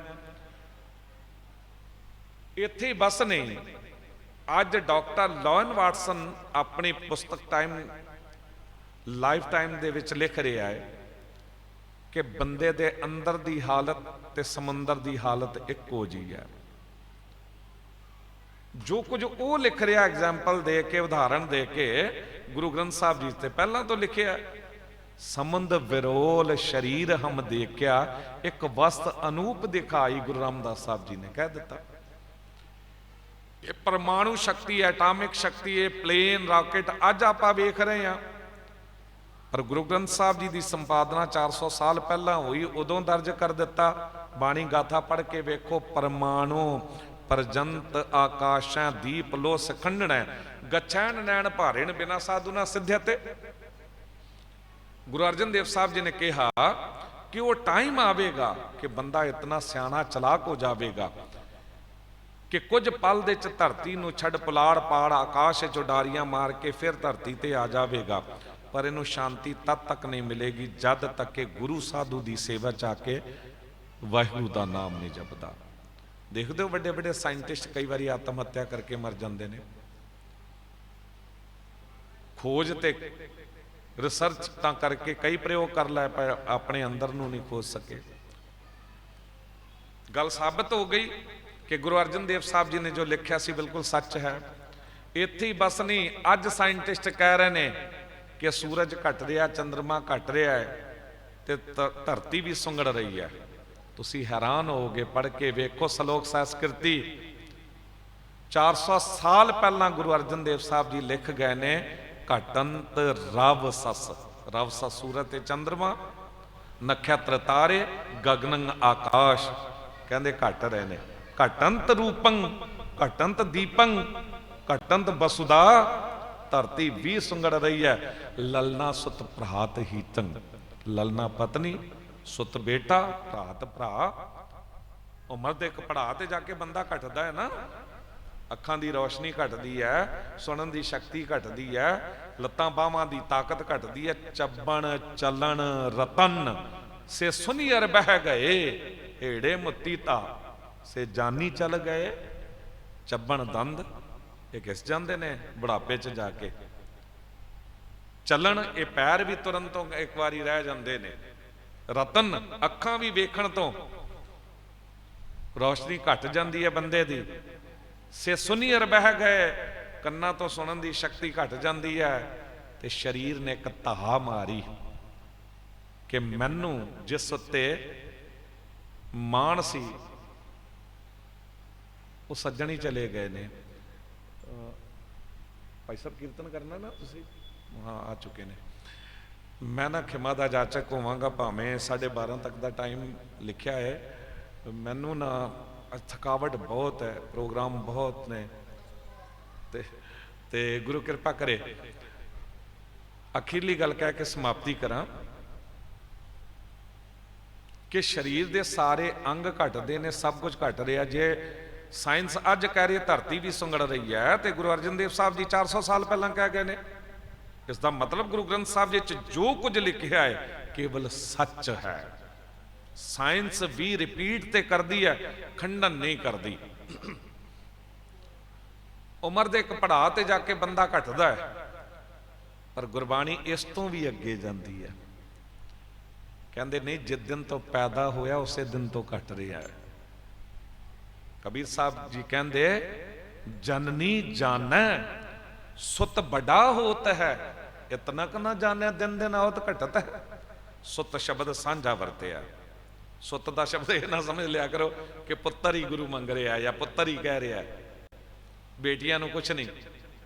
ਜਦ ਇਹ ਲਾਈਨ ਪੜੀ ਜਾਂਦੀ ਮਾਨ ਮੰਗੋ ਤਾਨ ਮੰਗੋ ਧਨ ਲਖਮੀ ਸੁਤ ਦੇ, ਤੇ ਸਾਨੂੰ ਭੁਲੇਖਾ ਪੈਂਦਾ ਕਿ ਗੁਰੂ ਪੁੱਤਰ ਮੰਗ ਰਿਹਾ। ਨਹੀਂ, ਸਾਂਝਾ ਸ਼ਬਦ ਹੈ ਔਲਾਦ। ਆਪਾਂ ਕਈ ਵਾਰੀ ਬੇਟੀਆਂ ਨੂੰ ਵੀ ਕਹਿ ਨਹੀਂ ਕਿ ਪੁੱਤ ਇੱਧਰ ਆ, ਬੇਟਾ ਇੱਧਰ ਆ, ਕਹਿੰਦੇ ਨਾ ਬੇਟੀਆਂ ਨੂੰ। ਇਹ ਸਾਂਝਾ ਸ਼ਬਦ ਹੈ। ਜਿੱਥੇ ਇੱਕ ਭਗਤ ਨੇ ਵੀ ਵਰਤਿਆ ਨਾ ਸ਼ਬਦ, ਆਗਿਆਕਾਰੀ ਸੁੱਤ ਅਰ ਮਿੱਠ ਬੋਲੜੀ ਨਾਰ, ਧਨ ਆਪਣੇ ਸੰਤੋਖ ਮਨ ਇਹੋ ਸੁਰਗ ਵਿਚਾਰ। ਆਗਿਆਕਾਰੀ ਸੁੱਤ ਦਾ ਮਤਲਬ ਇਹ ਨਹੀਂ ਕਿ ਬੇਟੇ ਹੀ ਆਗਿਆਕਾਰੀ ਹੋਣ, ਬੇਟੀਆਂ ਨਾ ਹੋਣ। ਨਹੀਂ, ਸਾਂਝਾ ਸ਼ਬਦ ਹੈ ਔਲਾਦ ਬਾਰੇ ਕਿ ਜਿਸ ਘਰ ਵਿੱਚ ਆਗਿਆਕਾਰੀ ਔਲਾਦ ਹੈ, ਮਿੱਠਾ ਬੋਲਣ ਵਾਲੀ ਪਤਨੀ ਹੈ, ਮਨੁੱਖ ਡਟ ਕੇ ਮਿਹਨਤ ਕਰਦਾ ਹੈ, ਪਰ ਜੋ ਕੁਝ ਪ੍ਰਾਪਤ ਹੋ ਜਾਂਦਾ ਹੈ ਉਹਦੇ 'ਚ ਸੰਤੋਖ, ਤੇ ਉਸ ਘਰ ਵਿੱਚ ਕਦੀ ਕਲੇਸ਼ ਹੋ ਹੀ ਨਹੀਂ ਸਕਦਾ। ਖੈਰ, ਅਰਦਾਸ ਅਰਜ ਕਰ ਰਿਹਾ ਸੀ, ਕਦੀ ਇਹ ਨਾ ਸੋਚੋ ਕਿ ਗੁਰੂ ਨੇ ਪੁੱਤਰ ਮੰਗਿਆ ਤੇ ਤੁਸੀਂ ਵੀ ਨਾ ਮੰਗੋ। ਹਾਂ, ਜਿਸ ਘਰ 'ਚ ਬੇਟੀਆਂ ਆ ਚੁੱਕੀਆਂ ਨੇ ਉੱਥੇ ਮੰਗ ਲਓ, ਉੱਥੇ ਜ਼ਰੂਰ ਅਰਦਾਸ ਕਰ ਦਿਓ। ਪਰ ਜੇ ਔਲਾਦ ਹਾਲੇ ਨਹੀਂ ਆਈ ਹੈ ਨਾ ਜਿਸ ਘਰ ਵਿੱਚ, ਉੱਥੇ ਔਲਾਦ ਮੰਗੋ, ਕੰਡੀਸ਼ਨ ਨਾ ਰੱਖੋ। ਫਿਰ ਉਹ ਟੁੱਟ ਕੇ ਜੋ ਦਏਗਾ ਨਾ, ਪ੍ਰਸੰਨ ਹੋ ਕੇ ਦਏਗਾ, ਉਹ ਔਲਾਦ ਸੁੱਖ ਦਏਗੀ। ਨਹੀਂ ਤੇ ਕਿਤਨੀਆਂ ਘਰਾਂ ਦੇ ਚ ਪੁੱਤਰ ਕਿੰਨਾ ਕੁ ਦੁੱਖ ਦੇ ਰਹੇ ਨੇ ਤੇ ਬੇਟੀਆਂ ਸੁੱਖ ਦੇ ਰਹੀਆਂ ਨੇ। ਕਿਤਨੀ ਪਰਿਵਾਰ ਮੈਂ ਐਸੇ ਦੇਖੇ ਨੇ ਕਿ ਪੁੱਤਰਾਂ ਨੇ ਨਹੀਂ ਮਾਂ ਨੂੰ ਸੰਭਾਲਿਆ, ਪਿਤਾ ਨੂੰ ਸੰਭਾਲਿਆ, ਬੇਟੀਆਂ ਸੰਭਾਲ ਰਹੀਆਂ ਨੇ, ਦਾਮਾਦ ਸੰਭਾਲ ਰਹੇ ਨੇ। ਬਾਲ ਕੰਨਿਆ ਕੋ ਬਾਪ ਪਿਆਰਾ, ਬੇਟੀਆਂ ਨੂੰ ਨਾ ਪਿਤਾ ਬਹੁਤ ਪਿਆਰਾ ਹੁੰਦਾ। ਗੁਰੂ ਸਾਹਿਬ ਕਹਿ ਰਹੇ ਨੇ ਮਾਂ-ਬਾਪ ਨਾਲ ਬੜੀ ਅਟੈਚਮੈਂਟ ਹੁੰਦੀ ਹੈ। ਵਿਆਹ ਵੀ ਦਿੱਤੀਆਂ ਜਾਣ ਨਾ ਤਾਂ ਵੀ ਬੇਟੀਆਂ ਮਾਂ-ਬਾਪ ਨੂੰ ਨਹੀਂ ਛੱਡਦੀਆਂ। ਮਾਂ-ਬਾਪ ਦੇ ਹਰ ਇੱਕ ਦੁੱਖ ਸੁੱਖ ਵਿੱਚ ਉਹ ਯਤਨ ਕਰਦੀਆਂ ਨੇ ਕਿ ਨਾਲ ਖੜੇ ਹੋਈਏ। ਇਸ ਕਰਕੇ ਔਲਾਦ ਮੰਗੋ। ਕਈ ਵਾਰੀ ਵਿਚਾਰ ਹੋ ਚੁੱਕੀ ਹੈ, ਦਾਸ ਤੇ ਬੰਗਲਾ ਸਾਹਿਬ ਤੋਂ ਹਰ ਜਗ੍ਹਾ ਬੋਲਿਆ, ਇੱਥੇ ਵੀ ਗ੍ਰੰਥੀ ਸਿੰਘ ਨੇ ਪੁੱਛ ਕੇ ਵੇਖ ਲਓ ਕਦੀ ਕੋਈ ਇਹੋ ਜਿਹਾ ਵੀ ਆਇਆ ਦਾਦਾ ਦਾਦੀ ਜਿਹਨੇ ਕਿਹਾ ਹੋਵੇ ਮੇਰੇ ਘਰ ਦੇ ਵਿੱਚ ਪੋਤਰੀ ਹੋਵੇ। ਕੋਈ ਇਹੋ ਜਿਹੇ ਮਾਂ-ਬਾਪ ਆਏ ਨੇ ਜਿਸ ਨੇ ਆ ਕੇ ਕਿਹਾ ਹੋਵੇ ਕਿ ਮੇਰੇ ਘਰ ਅਰਦਾਸ ਕਰੋ ਬੇਟੀ ਹੋਵੇ। ਪਰ ਹੁਣ ਕੁਝ ਲੋਕ ਜਾਗ ਰਹੇ ਨੇ। ਦਾਸ ਨੇ ਬੰਗਲਾ ਸਾਹਿਬ ਤੋਂ ਬੇਟੀ ਮੰਗ ਕੇ ਲਈ ਤੇ ਆਈ ਮੇਰੇ ਕੋਲ। ਸੋ ਖੈਰ, ਮੇਰੀ 2 ਪੋਤਰੀਆਂ, ਛੋਟੇ ਬੇਟੇ ਨੂੰ, ਇੱਕ ਵੱਡੇ ਨੂੰ ਪੋਤਰੀਆਂ, ਹਾਲੇ ਪੋਤਰਾ ਨਹੀਂ ਆਇਆ ਕੋਈ ਵੀ। ਪਰ ਗੱਲ ਯਾਦ ਰੱਖਿਓ, ਤੁਸੀਂ ਔਲਾਦ ਮੰਗੋਗੇ, ਜੋ ਖੁਸ਼ ਹੋ ਕੇ ਦੇਗਾ ਨਾ ਗੁਰੂ, ਉਹ ਤੁਹਾਡਾ ਭਲਾ ਕਰੇਗੀ। ਔਲਾਦ ਉਹ ਤੁਹਾਨੂੰ ਸੁੱਖ ਦੇਗੀ। ਸੋ ਇਤਨੀ ਕੁ ਸੇਵਾ ਪ੍ਰਵਾਨ ਕਰਨਾ, ਬੇਅੰਤ ਹੋਈਆਂ ਭੁੱਲਾਂ ਬਖਸ਼ ਲੈਣਾ। ਦਿਓ ਅਸੀਸ, ਕਥਾ ਕਰਨ ਦੀ ਜਾਚ ਆ ਜਾਵੇ। ਸਾਂਝੇ ਤੌਰ ਤੇ ਆਪ ਸਭ ਲਈ ਐਜ ਏ ਹੈਡ ਗ੍ਰੰਥੀ ਗੁਰਦੁਆਰਾ ਸੀਸਗੰਜ ਸਾਹਿਬ ਆਪ ਸਭ ਲਈ ਅਰਦਾਸ ਹੈ। ਤੇਗ ਬਹਾਦਰ ਸਿਮਰੈ ਕਹਿਰ ਨੌ ਨਿਧ ਆਵੈ ਧਾਏ, ਸਭ ਥਾਈ ਹੋਏ ਸਹਾਏ। ਸਾਖੀ ਤੇ ਸਿੱਖਿਆ ਇਹ ਯਾਦ ਰੱਖਿਓ, ਜਾਂ YouTube ਤੇ ਪਾਓਗੇ ਉੱਪਰ ਆ ਜਾਵੇਗੀ ਰੋਜ਼ ਦੀ। ਯਤਨ ਕਰੋ ਆਪਣੇ ਬੱਚਿਆਂ ਨੂੰ ਆਦਤ ਪਾ ਦਿਓ। ਜਦ ਬੱਚੇ ਕੁਝ ਦਿਨ ਸੁਣਨਗੇ ਨਾ ਤੇ ਇੱਕ ਦਿਨ ਤੁਸੀਂ ਨਹੀਂ ਸੁਣਾਓਗੇ ਤੇ ਆਪ ਉਹ ਕਹਿਣਗੇ ਕਿ ਮੰਮਾ ਮੈਨੂੰ ਕਹਾਣੀ ਸੁਣਨੀ ਹੈ, ਉਹ ਦਾਦੀ ਮੈਨੂੰ ਕਥਾ ਸੁਣਨੀ ਹੈ। ਉਹ ਤੇ 10 ਮਿੰਟ ਜੇ ਉਹਨੇ ਸੁਣ ਲਿਆ ਨਾ ਤੇ ਯਾਦ ਰੱਖਿਓ ਕਦੀ ਬੱਚਾ ਤੁਹਾਡਾ ਕਿਤੇ ਭਟਕੇਗਾ ਨਹੀਂ। ਤੇ ਪ੍ਰੇਮ ਭੇਟਾ ਚ ਅੱਗੇ ਤੋਂ ਅੱਗੇ ਸ਼ੇਅਰ ਕਰ ਦਿਆ ਕਰੋ, ਜਾਂ ਜੋ ਵੀ ਸਬਸਕ੍ਰਾਈਬ ਜਾਂ ਜੋ ਚੀਜ਼ਾਂ ਨੇ ਕਰ ਦਿਆ ਕਰੋ। ਪ੍ਰੇਮ ਭੇਟਾ ਵਿੱਚ ਜਿੰਨਾ ਕੁ ਵਧਾਓਗੇ, ਜਿੰਨਾ ਕੁ ਵੰਡੋਗੇ ਤੁਹਾਡੇ ਕੋਲ ਜ਼ਿਆਦਾ ਵਧੇਗਾ। ਇਹੀ ਤੇ ਗੱਲ ਹੈ। ਖਾਵੋ ਖਰਚੋ ਰਲ ਮਿਲ ਭਾਈ, ਤੋਟ ਨਾ ਆਵੈ ਵੱਧ ਦੋ ਜਾਈ।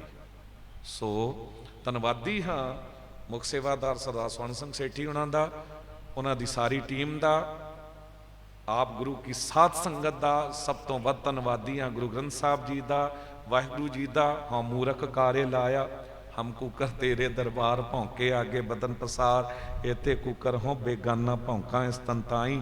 ਨਾਨਕ ਗਰੀਬ ਟਹਿ ਪਿਆ ਦੁਆਰੈ, ਹਰ ਮੇਲ ਲਿਹੋ ਵਡਿਆਈ। ਵਾਹਿਗੁਰੂ ਜੀ ਕਾ ਖਾਲਸਾ, ਵਾਹਿਗੁਰੂ ਜੀ ਕੀ ਵਾਹਿਗੁਰੂ ਜੀ ਕੀ ਫਤਿਹ।